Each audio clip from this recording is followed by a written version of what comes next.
En mis 70 cumpleaños, no pedí mucho. Una llamada, una visita, un agradecimiento. Pero en lugar de eso, recibí un mensaje de mi único hijo que decía: lo siento, hoy estoy muy ocupado. Lo intentaré mañana. Eso fue todo. Sin flores, ni tarta. No llamó a mi puerta, aunque vivía al otro lado del patio.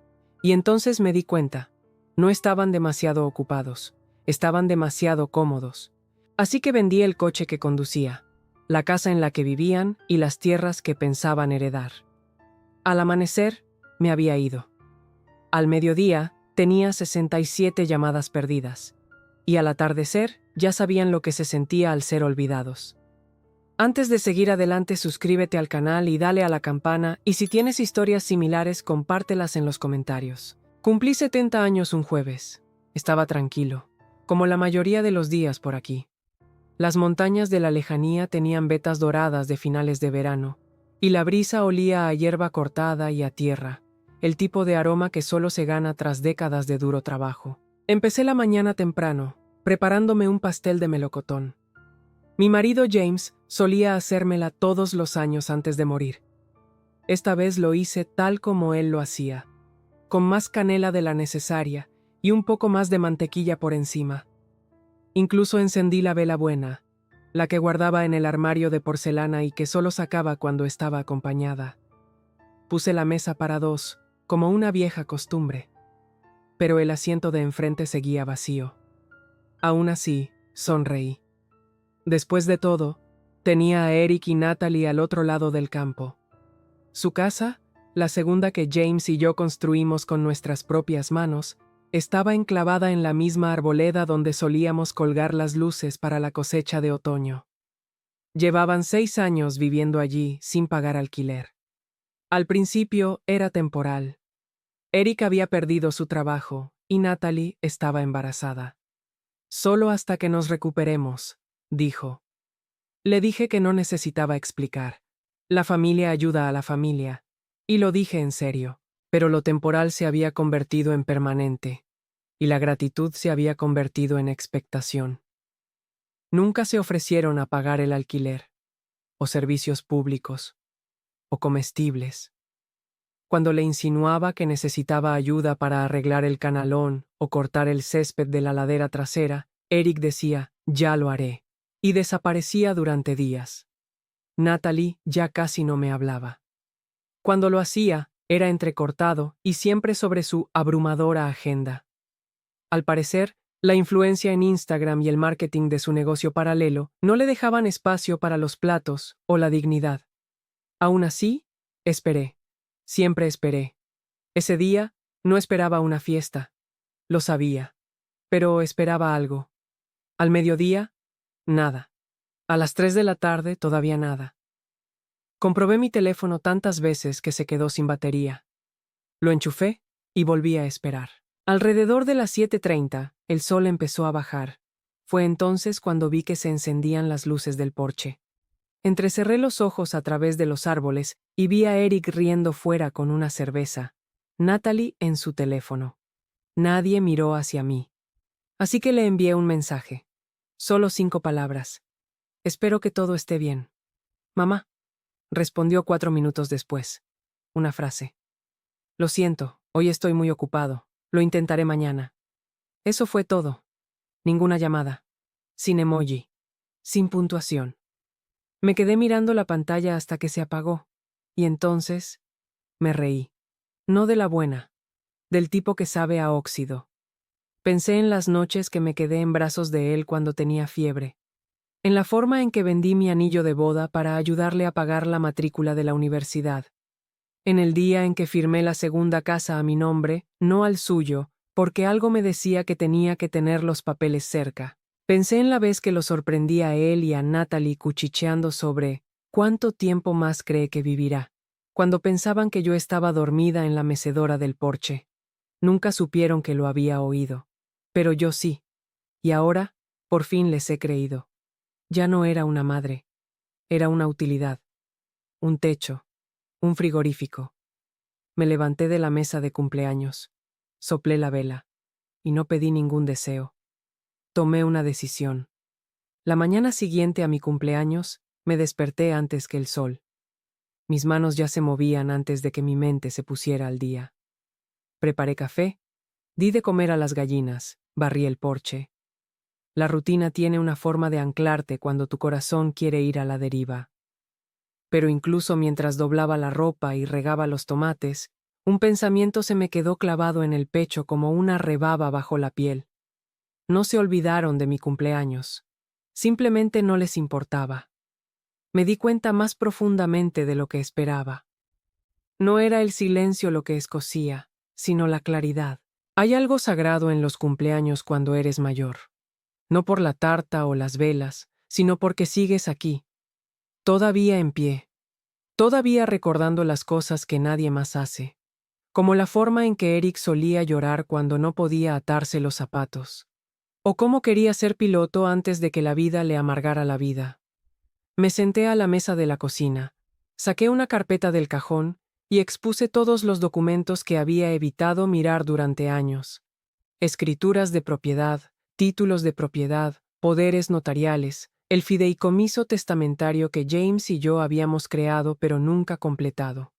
Cogí un bolígrafo y rodeé con un círculo mi nombre en cada una de ellas.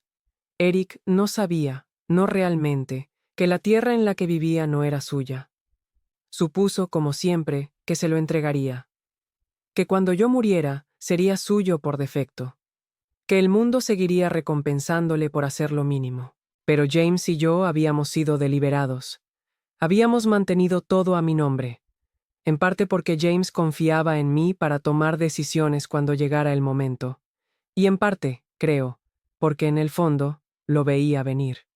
Esa tarde llamé a mi abogada, June Meyers, una mujer elegante que llevaba botas vaqueras con sus trajes y no creía en las charlas triviales. «Helena», me dijo cuando descolgó, «hace años que no sé nada de ti. ¿Eso es bueno o malo?». Dije, «Llamémoslo atrasado». Nos reunimos al día siguiente. Revisó los documentos, asintió 2 veces y dijo, «Tienes opciones. ¿Qué tipo de declaración quieres hacer?». «Uno fuerte», dije, sin levantar la voz. June sonrió. «Mi tipo favorito». En menos de una semana, ya tenía todo en marcha. Pusimos en venta la segunda casa. Le pusimos un precio atractivo para compradores jóvenes. ¿El terreno? Dividido en parcelas. Una para conservar. Una para vender a una pareja de viñadores de Charlotte. ¿El coche? ¿El que le presté a Eric?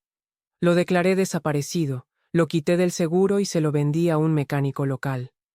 Al final de la semana, lo único que Eric seguía poseyendo era su sentido del derecho. Parecía surrealista.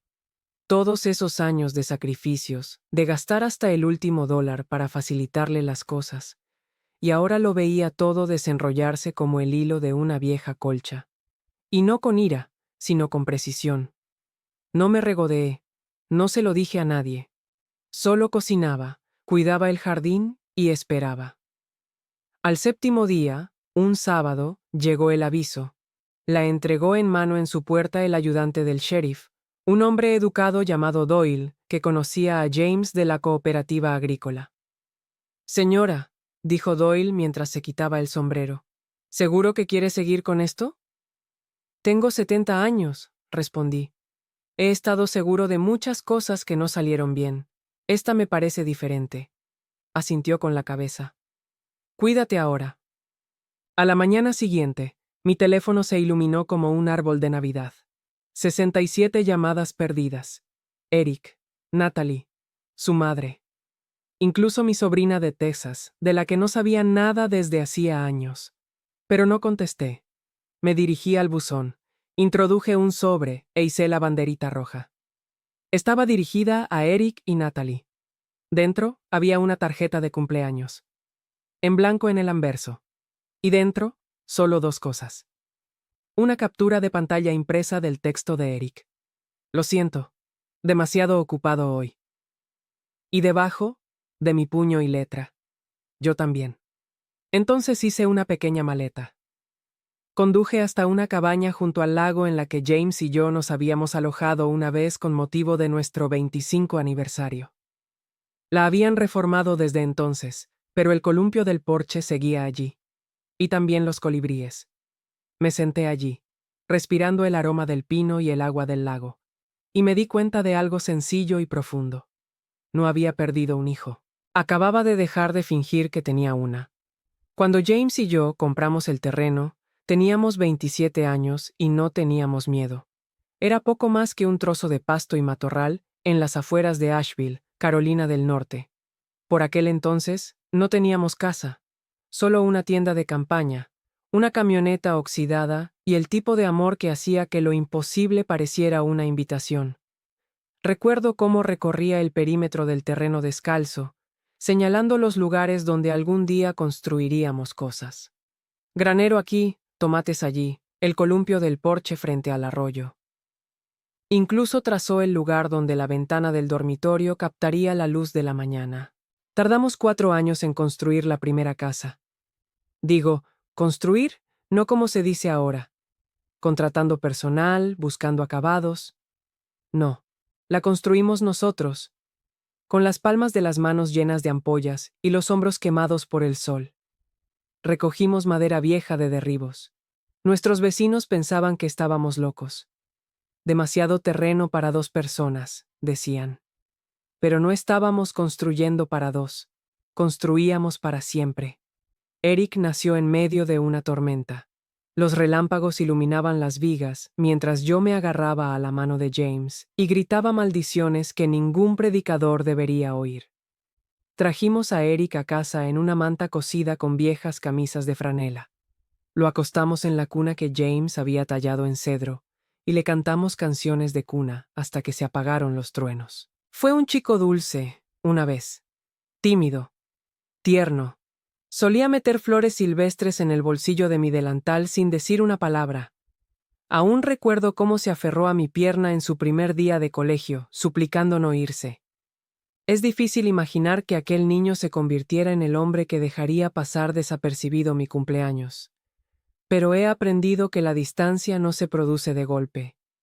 Crece como el musgo, silenciosa, lenta y, de repente, por todas partes. Empezó cuando cumplió 15 años. James se había caído arreglando el tejado y se había lesionado la espalda hasta el punto de tener que pedir la invalidez. El dinero escaseaba. Eric odiaba eso. Empezó a quedarse más tiempo después de clase, a trabajar a tiempo parcial. Al principio, pensé que estaba siendo responsable. Pero mirando hacia atrás, creo que estaba buscando cualquier excusa para no volver a casa. Cuando se fue a la universidad, no miró atrás. Le dimos todo. Agotamos nuestros ahorros, vendimos la mitad del equipo de la granja para pagar la matrícula. James incluso volvió a hacer trabajos de reparación a tiempo parcial, aunque cada vez que se agachaba, hacía un gesto de dolor. Es por Eric, decía. Merece la pena. Eric me visitaba cada vez menos. Las llamadas telefónicas se convirtieron en obligaciones. Las vacaciones venían acompañadas de excusas. Y cuando James falleció, tranquilo y en paz en la vieja mecedora que tanto le gustaba, Eric llegó tarde al funeral. Sin flores. Sin elogios. Solo un abrazo rígido y una mirada distraída a su reloj. Pensé que el dolor lo había vuelto frío. Pero ahora lo sé. Simplemente no sentía el frío. Aún así, dejé que se mudara de nuevo. Natalie estaba embarazada. Necesitaban un lugar. Él lo llamó vivienda de transición. Yo lo llamé perdón. Pero Natalie nunca trató de ser cálida. Me trataba como a una empleada. Dejaba los platos en el fregadero, la ropa sucia en el pasillo, los juguetes de sus hijos esparcidos como minas terrestres. Y cuando le pedí ayuda amablemente, sonrió con esa sonrisa de influencer de labios apretados y dijo: «Tienes tanta suerte de estar cerca de tu nieto todos los días». ¡Qué suerte! Como si la proximidad fuera lo mismo que la presencia. Como si ser ignorado en tu propia casa contara como amor. Recuerdo una noche, invierno, tal vez hace 2 años. Había hecho estofado desde cero, incluso había horneado pan de maíz. Puse la mesa para todos. Eric llegó tarde, lo olió y dijo: «No estoy de humor para comida de viejas». Llevó a Natalie al pueblo a comer sushi. Nunca trajeron las sobras. Esa noche lloré en la despensa, no por el insulto, sino porque me di cuenta de algo devastador. Echaba más de menos a mi marido cuando estaba nuestro hijo que cuando estaba sola. Fue esa lenta decadencia, esa erosión crónica del respeto, lo que me llevó al límite mucho antes de que el silencio del cumpleaños me empujara al otro lado. Cada mensaje sin respuesta, cada suspiro, cada vez que se reían demasiado alto cuando salía de la habitación. Solía pensar que el sonido más triste del mundo era el silencio, pero no lo es. Es que te hablen como si fueras invisible, como si fueras un inconveniente. Así que cuando envié la tarjeta de cumpleaños, cuando hice las maletas y me dirigí a la cabaña del lago, no me sentí culpable. Sentí pena.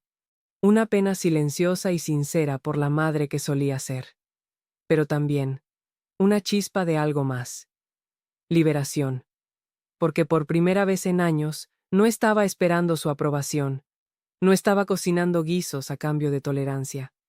No estaba suplicando que me recordaran. Estaba reclamando algo. No la tierra, no la casa, yo mismo. ¿Y la tierra? ¿El hogar? Que volvería a ser un lugar de comienzos, para la gente que lo necesitaba, para las flores silvestres de otra persona.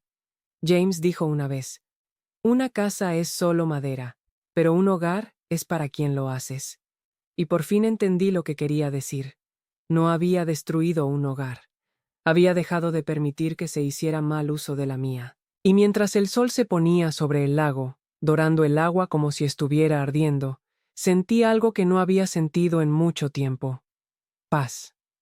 La cabaña era tranquila, demasiado silenciosa al principio.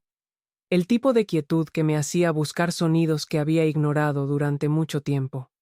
Los pájaros rozando el lago, el viento haciendo cosquillas en las agujas de los pinos, mi propia respiración. Pero después de la primera noche, ese silencio empezó a parecerme algo totalmente distinto. Paz. Me pasaba los días caminando por los senderos que James y yo habíamos recorrido una vez de la mano. Había un sendero que se curvaba alrededor del lago y llevaba a un banco que solíamos llamar el lugar para pensar. Me sentaba allí todas las mañanas con una taza de té, mirando el amanecer y preguntándome cómo había podido tolerar tan poco durante tanto tiempo. El silencio de Eric no duró. Tras la avalancha de llamadas perdidas llegaron los mensajes, largos y llenos de racionalizaciones cargadas de culpa. Mamá, no quería olvidarlo. Nos han pasado muchas cosas. El negocio de Natalie estaba en crisis. Pensé que lo entenderías. No eran disculpas, eran justificaciones. Y ya había tenido suficientes para toda la vida. Luego vino la ira. Nos has humillado. ¿Cómo pudiste vender la tierra sin decírnoslo? Has arruinado nuestras vidas. Y por último, las granadas de la culpa. Me criaste mejor que esto. ¿Es así como quieres dejar las cosas? Pero nada de eso se mantuvo, porque, por primera vez, no llevaba esas palabras como piedras en el bolsillo. Las dejaba caer, una a una, soltando su peso. Pensé en volver a la granja, quizá para coger algunas cosas o despedirme como es debido. Pero la verdad era que no lo necesitaba. Todo lo que necesitaba ya estaba guardado en mi memoria. El olor de la colonia de James, el crujido de la puerta trasera, la forma en que el sol se filtraba a través del viejo roble frente a la ventana de nuestro dormitorio. No eran cosas que se pudieran recuperar. Aún así, hice una última visita, sin avisar y sin ser visto. Aparqué cerca del campo al amanecer y caminé hasta el límite de la propiedad. El cartel de vendido estaba puesto. La nueva pareja ya había plantado vides. Sus risas flotaban en el viento, jóvenes y esperanzadas. No puse un pie en el porche. En su lugar, me arrodillé junto al rosal que James y yo plantamos en nuestro primer aniversario. Ahora estaba salvaje, sin podar pero floreciendo. Corté una flor y me la metí en la chaqueta. De vuelta a la cabaña, lo coloqué en un tarro junto a la ventana. Un recordatorio, no de lo que perdí, sino de lo que decidí conservar. Una tarde, June llamó. Solo un aviso, dijo. Eric está impugnando la venta de la segunda casa. No me inmuté. Déjale intentarlo. No tiene caso, Elena. El papeleo es hermético. Solo pensé que querrías saberlo. Sí, dije. Gracias. Colgué y volví a mi jardín. Podar era una satisfacción. Saber qué ramas dejar ir, a cuáles dar forma. Y por primera vez en años, no solo estaba cuidando algo, estaba creciendo. Y lo que crecía ahora era solo mío. Sin disculpas, sin explicaciones.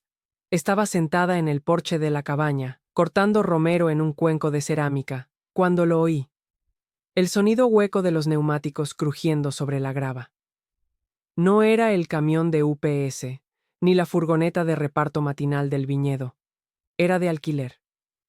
Reconocí el sonido de la vacilación, la lentitud de alguien que busca una confrontación que no está dispuesto a tener. Eric salió primero. Iba vestido demasiado bien para una visita sorpresa. Cuello rígido, camisa planchada, cara afeitada. Detrás de él venía Natalie, sujetando una bolsa de regalo con una mano y subiéndose las gafas de sol con la otra. Parecían una pareja que se dirigía a almorzar, no unos inquilinos recién desahuciados por la mujer que había criado a uno de ellos. Yo miraba desde detrás de la cortina. No me vieron. En lugar de eso, se quedaron torpemente en el borde del porche, mirando hacia la puerta como si fuera a parpadear primero. ¿Mamá? Eric llamó, sin respuesta. Llamó a la puerta, ligeramente al principio, luego otra vez, más fuerte. Natalie intervino. Solo queríamos hablar, aclarar las cosas. Utilizó el tono que la gente suele emplear en las quejas al servicio de atención al cliente. Todo almíbar, nada de sustancia. Se quedaron 6 minutos. Eric se paseaba por el porche.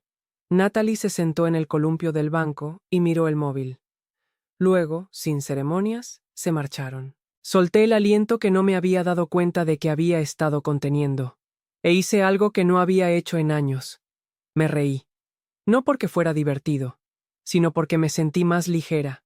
No habían venido a disculparse, ni a comprender. Habían venido a reclamar consuelo, a reajustar el tablero de ajedrez en el que suponían que siempre jugaría. Pero el juego había terminado, y por fin estaba jugando a otra cosa. Esa semana, llené los días con viejos hábitos que había olvidado que me daban paz. He horneado pan fresco y se lo he dado a la pareja de viñadores del camino. Cosí fundas de almohada con tela que encontré en un cajón marcado algún día. Leí novelas de principio a fin sin sentirme culpable. Ya no esperaba más. Una mañana llegó una carta. No era de Eric. Era de la madre de Natalie. Escrita a mano en papel floral. Me dijo que esperaba que me fuera bien, y me preguntó si podría encontrar en mi corazón reconsiderarlo. Incluyó una cita sobre el perdón y una Polaroid de su hija pequeña sosteniendo un dibujo titulado Abuela. Coloqué la carta en mi cajón y lo cerré. El perdón es un don, no un defecto. Que alguien recuerde tu nombre después de quemar el puente no significa que pueda volver a pasar por encima de él. Esa misma tarde, fui a la ciudad a firmar los papeles para la venta de la parcela de viñedo. Los nuevos propietarios, una pareja de 30 y pocos años llamada Mía y Jorge, me recibieron en la notaría. Mía me abrazó como si fuera su tía. No puedo creer que esta tierra sea nuestra, dice con los ojos muy abiertos. Vamos a plantar uvas y a poner a cada hilera el nombre de alguien que nos ayudó a llegar aquí. Sonreí, de verdad. Nombra a una Elena, dije, por la fuerza que no grita. Jorge se rió. Nombraremos a 2, uno por la fuerza, otro por no retroceder. En el camino de vuelta, pasé por delante de la segunda casa. El cartel de Se vende había desaparecido. Las ventanas estaban abiertas. El olor a pintura flotaba entre los árboles. Ya se había mudado una nueva pareja. Los juguetes de los niños yacían esparcidos por el porche. El aire se llenó de carcajadas, carcajadas reales e indomables. Y por primera vez en años, aquella casa volvió a sentirse como un hogar. No es una sala de espera, no es un favor. Un hogar. No me detuve. No me hacía falta. El pasado por fin había hecho las maletas y se había marchado. Y ya no alquilaba trozos de mi vida a personas que solo sabían tomar. Después de que Eric y Natalie se marcharan aquel día, dejando tras de sí un aroma a colonia, desesperación y arrepentimiento performativo, volví al columpio de mi porche con el cuenco de cerámica con romero y el mismo corazón tranquilo que había cultivado como las hierbas de mi ventana. Sabía que acabarían viniendo. Sabía que llamarían.